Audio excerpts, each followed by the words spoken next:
Good morning, mamas. Today is my bake day. This is a new thing for me to do regularly. I've baked bread here and there and other baked goods. They are always wonderful, but I never really needed to bake everything from scratch. So every 1 to 2 weeks, I have a bake day where I bake all the sandwich bread we will need for the next week or so. So why do I need to make things like bread from scratch now, you may ask? Well, besides just being healthier, I have found that my body doesn't like soy or processed foods much. So if I'm eating something or doing or not doing things that make me not feel good, then I'm not taking care of myself very well, am I? This is where self-care comes in and is necessary, and the importance of filling our spiritual cup, mental cup, and physical cup is vital. Recently, filling my physical cup has become my focus as I had a health scare. It woke me up to things that I had been becoming aware of, but was ignoring or just putting off and not taking care of right away. I think most moms do this at some point. The kids and their husbands come first, as it should be. But then when a cup is pushed to the back burner for too long, we need to stop and take care of that cup right away instead of continuing to shove it to the back. How does that saying go? Don't put off for tomorrow what can be done today. Well, I hadn't been doing that, and it caught up to me. So an ER visit and lots of tests and some medications later, I'm going to be fine. But now I'm faced with a decision.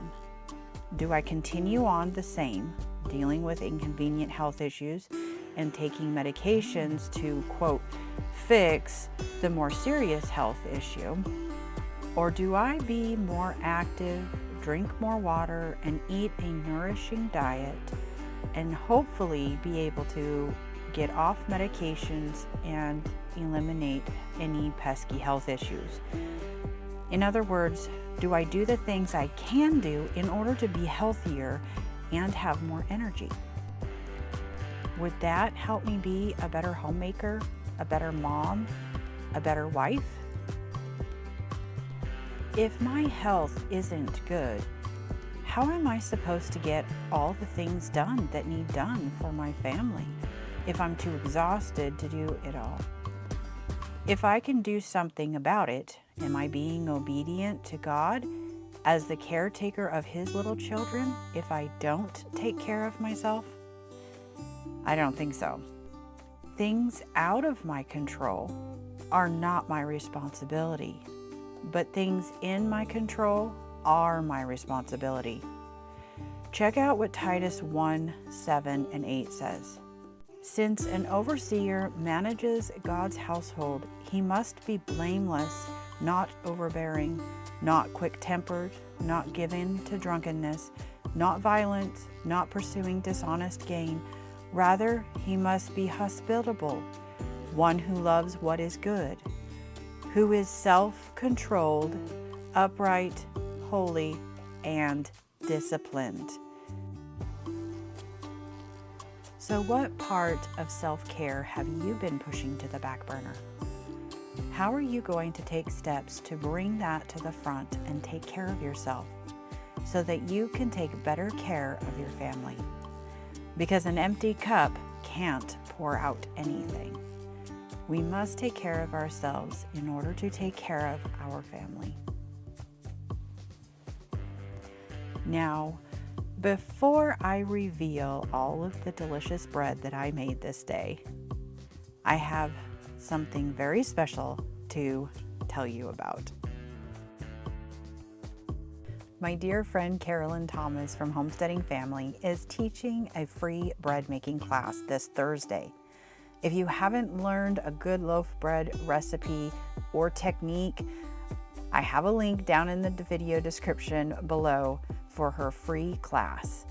I've taken this course and it was so helpful and really helped me level up my bread making skills.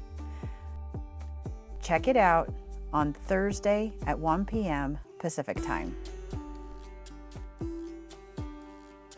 Now for the big reveal of my bread. These first 2 loaves were baked in pretty much normal sized bread pans. One's a little shallow and a little wider than a standard bread pan. But as you can see here in just a minute, not all of my loaf pans are the same size, and so not everything looked super great. But you know what? All the bread was absolutely delicious. I stored most of the bread in the freezer until we needed it. Once I opened up the last loaf that I had on the counter, I would pull another loaf out of the freezer to thaw on the counter. It was all very delicious, even if some of them didn't look quite that pretty. And as time goes on, I'm getting better and better at it. Even cutting my bread slices a lot more evenly now. I hope this video was helpful and encouraging. We'll see you guys on the next one. Bye-bye.